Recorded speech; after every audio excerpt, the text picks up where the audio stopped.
मी इतके दिवस तुम्हाला औरंगजेब म्हटलं, कारण त्यांचा आणि तुमचा कारभार एकसारखा म्हणून कारभाराच्या अनुषंगाने म्हटलं.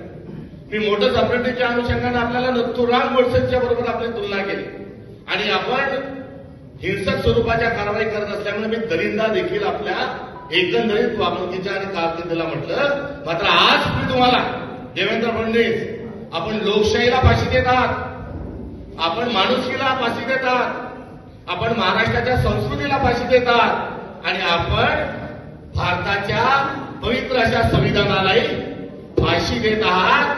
मी आज तुमच्या या फाशी देण्याच्या एकंदरीत प्रवृत्तीचा धिक्कार करत असताना देवेंद्र फडणवीसजी, तुम्ही जल्लाद आहात, जल्लाद.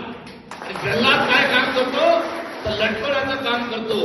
तुम्ही लोकशाही, गणतंत्र, लोकशाहीचे संकेत, सभ्यता, महाराष्ट्राचं पुरोगामित्व या सर्वांना फासावर लटकत आहात. आपण जल्लाद आहात आणि ताबडतोबीनं आपण याचं क्षमायाचन करावं, या सर्व पाप जे आहे निस्तारावं आणि या महाराष्ट्राला कलंक लागू देणार नाही अशी जबाबदारी आपण घ्यावी.